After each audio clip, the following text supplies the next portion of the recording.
everyone, Daniel here, and it's that time of the week again where we review Raven's Home for Season 1, Episode 3.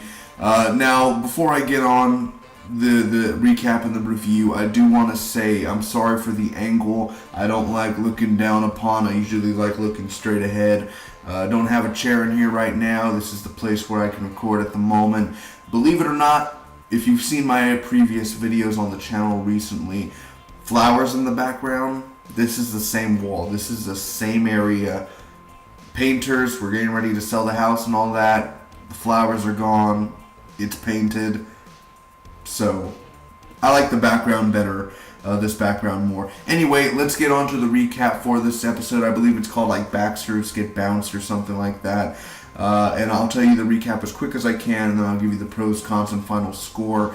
If you guys are not watching Raven's Home, make sure to be watching it, man. It's on Disney Channel every Friday. I think it's like at 7 o'clock Central Time. It is so fun, man. Out of the 3 episodes so far, I think there's little parts in every single episode that I can really say, like, I like this, I like that. This is my favorite part of the episode. This is my favorite part. I like the characters. I like the kids. And usually, this is the only Disney Channel show I watch now, and kids are annoying, excuse me, for some shows, like Fuller House. There are a few kids that just, it's very annoying. This is annoying, that's annoying.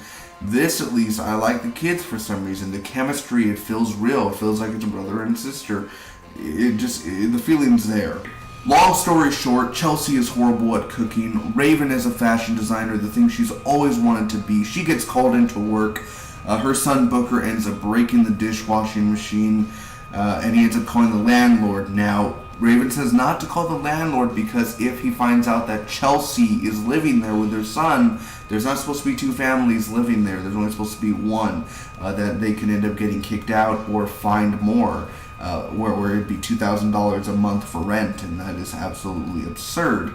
So with that, she goes to work, she gets called in, he calls the landlord. Very stupid thing to do. Mr. Janoski, let's call him Phil. He comes in, he ends up finding Chelsea there. He bumps the rent up to another $1,000 a month, which is $2,000 a month. And then basically Chelsea tries to talk to him. He drinks her coffee. He thinks he's being poisoned, which is not. It's just a horrible coffee. She's horrible at cooking. Chelsea, stay away from the kitchen, please, my dear. Now, anyway, she tied him up and put him in the closet. I mean, he is hostage at this point. She's gonna chop him up, man. Like, he's gone. He's a goner. Chelsea's going full overboard, man.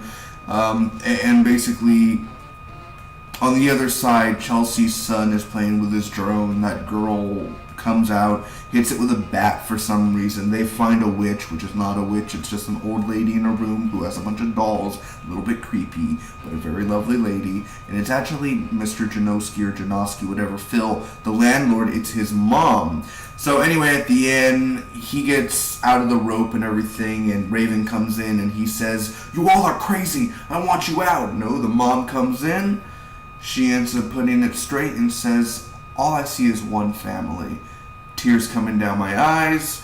They get to stay. Bada bing, bada boom. That's the episode. I actually cried during this episode. At the end when she said, "I only see one family," I literally, tears were falling down. It was perfect. The way she said it, the way that they were huddled up together, it was perfect. I mean, somehow emotions came out of me, and that's something I didn't expect. I had quite a few laughs this episode as well, from Raven. The way, again, that she delivers her lines, and especially to Chelsea. And even Chelsea with her lines where she's like, "There's an armored car that comes around across the street at 5 o'clock.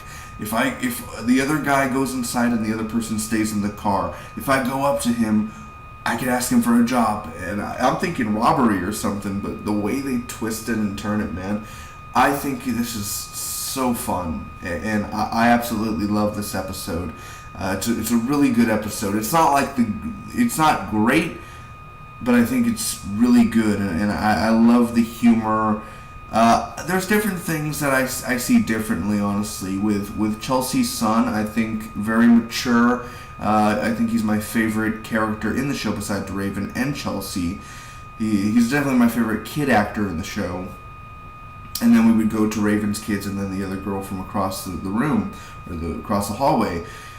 But his whole relationship now with the old lady, and how, like, okay, like they're going to end up playing next Tuesday and stuff, and he's like, unless you want to get beat. So the whole doll thing, and even the way the girl puts her arm around him, she said, I thought you moved to Chicago or something like that. And they said you moved to Chicago, and he's just like a doll and everything. I thought that was really clever. So it's definitely, this was a fun episode. I enjoyed episode 1, episode 2, and this one. Nothing, again, that was super great. I liked it more than episode 2. That's not saying episode 2 was bad. So the delivery, Raven's jokes, Chelsea jokes. Hell, Chelsea was in here more than the past 2 episodes. Callbacks, and I think when her voice gets higher, and she's like, well, she used to do that back in the old days, and that was more nostalgia there. I'm waiting for her to say, you nasty. That's what I'm waiting on, man. That's something else she needs to say. But other than that, man, I don't have many complaints for this. I think Mr. Janowski, or the landlord guy, it's a little crazy, the things of the rent and having 2 families and such, but obviously I'm assuming that's actually a real thing, where you can only have 1 family, blah blah blah, we can't have other people there, or else there's going to need to be more money if you have another family, and it depends what their jobs and the income that they're bringing in. I guess 2 things that I would say. Then it's a TV show, it's a sitcom, they're only 20 minutes. I mean, it doesn't have to be so serious. It's a damn sitcom. But the thing is that I look at is, first off, the girl comes out and she hits the drone with a bat. First off, if I was a kid, I'd be crying. And also, drones are not cheap. They're not $10. You just don't go down the street and buy them for $1.99. You broke his drone or something, or you would think so with a damn bat. Or excuse me for my language for the kiddos, but the bat, what the heck, man? I mean, that's my drone. Like, I don't understand the sense of why did you come out and hit the drone? And she said, oh, because or whatever, I have a bat. Why would you still hit the drone? I mean, that was just, again, it's a sitcom. It don't matter, right? It's not a huge deal. It doesn't have to be that realistic. But, I mean, come on. Hitting the drone with a bat, that was random as heck. And it was very I don't know what they call it, lazy writing, or that was just whatever, right? Let's put that in there. That'll fit into the other stuff. They go find the witch. Okay, or the old lady. Okay, fine, I guess. It's a sitcom again.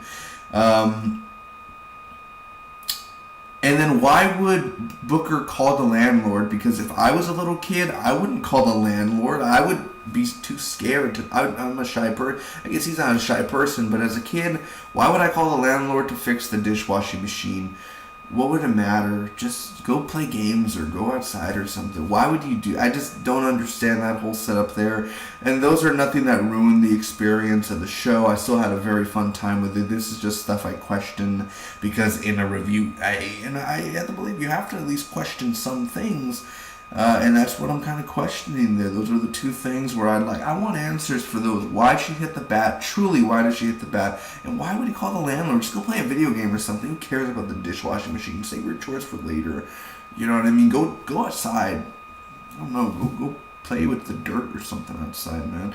What are you doing at the dishwashing machine? Wash those by hand. I'm a dishwasher. I have to wash and scrub by hand too, so you go do that, man. Other than that, it's a good episode. Can't wait for next week. Chelsea, Ravens come back, and the timing of her jokes are really great. A lot of nostalgia in this episode.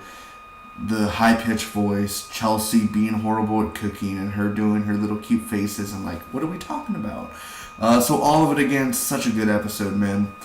Thank you guys for watching. I'm going to give Ravens Home Season 1, Episode 3 a solid B. Thanks again for watching. If you guys enjoyed, make sure to like, comment, share, and hit that subscribe button. Until next time, I'll see you next week for more Ravens Home reviews. Make sure to check out the rest of the channel, see all the other content that I do. Till next time, bye-bye.